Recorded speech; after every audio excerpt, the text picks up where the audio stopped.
Jordan Mitchell had worked as the office manager at Elite Solutions, one of the most renowned consulting firms in downtown Chicago, for nearly a decade.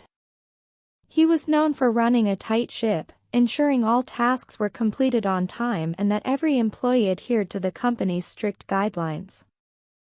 However, beneath his professional exterior, Jordan had a significant flaw: he was quick to judge others based on superficial impressions.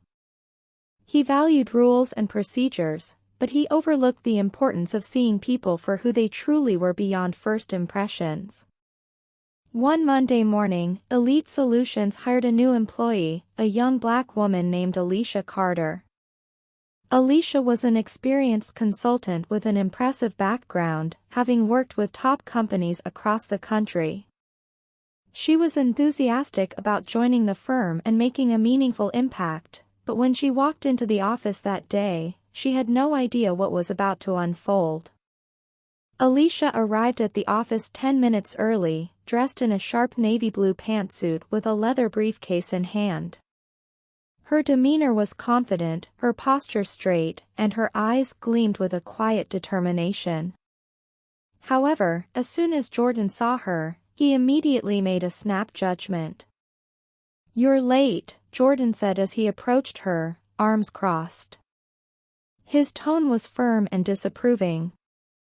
Alicia was taken aback. She looked at the clock and smiled politely. "Actually, sir, I'm early. My start time is 9 a.m., and it's only 8:50. Jordan dismissed her response with a wave of his hand. "Being on time doesn't mean you're ready to work. Around here, we expect effort from day one," he said curtly. Turning away, he motioned for her to follow him down the hallway without another word. Alicia, though confused, followed him to a small cubicle near the break room, far from the main workstations where the consultants and analysts worked. Jordan placed a stack of paperwork on her desk, files filled with outdated contracts and expense reports. "Start with this," Jordan ordered, his voice cold. Alicia glanced down at the paperwork.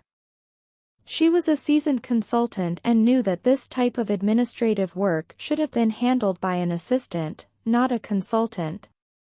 But she didn't say anything, understanding that first impressions mattered and that she needed to prove herself. Instead, she looked up at Jordan and politely asked, "Excuse me, Mr. Mitchell. I was hired for a consulting role. Would there be something more in line with my expertise that I can begin working on?" Jordan merely smirked. "You're new here. Prove you can follow basic instructions before you start asking for more complex tasks." Alicia nodded, accepting the challenge. But deep down, she knew that Jordan was testing her, judging her based on her appearance and assuming she was just another entry-level hire. As the day progressed, Jordan's treatment of Alicia only worsened.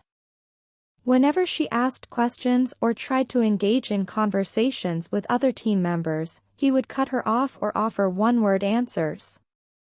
He gave her menial tasks, coffee runs, organizing files, and printing documents, tasks far beneath her qualifications.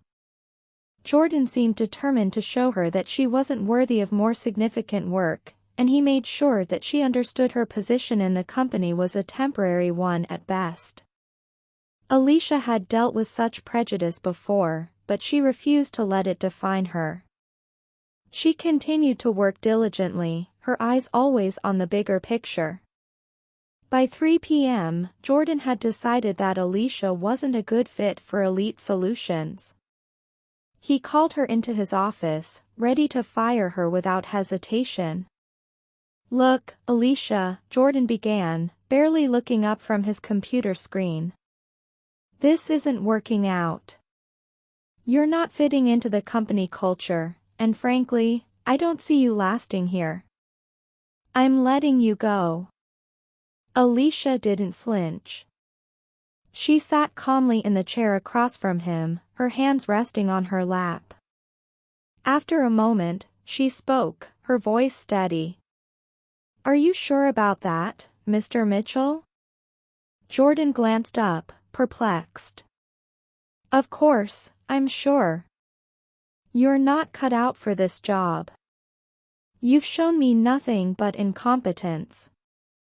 Alicia's lips curled into a faint smile.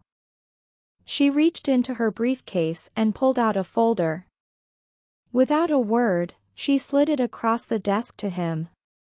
Jordan looked down at the folder, confused. He opened it and immediately froze. The document inside read, "Alicia Carter, CEO and founder of Elite Solutions." His face turned pale as he read the title. You're the owner?" Alicia stood up slowly, her expression calm but resolute. "Yes, Mr. Mitchell. I'm the owner of this company, and I've just witnessed firsthand how you treat new employees, particularly women and people of color. This is not the culture I want for Elite Solutions." Jordan stammered, trying to find the right words, but none came. His face flushed with embarrassment as the realization of his mistake sank in. Alicia continued, her voice firm but calm. "You judged me based on my appearance without even knowing who I am or what I bring to the table. And now, I have to make a decision about your future here." With those words, Alicia turned on her heel and walked out of the office. The next morning, an all-staff email was sent out, announcing that Jordan Mitchell was no longer with the company. His position was replaced by someone who truly understood the values of inclusivity, respect, and fairness, values that Alicia had always held dear. Alicia Carter continued to lead Elite Solutions with a renewed commitment to building a company culture where every employee, regardless of their background or appearance, was given the opportunity to succeed. From that day forward, the firm became a place where employees were valued for their skills, not their looks, and where no one would ever be judged unfairly again.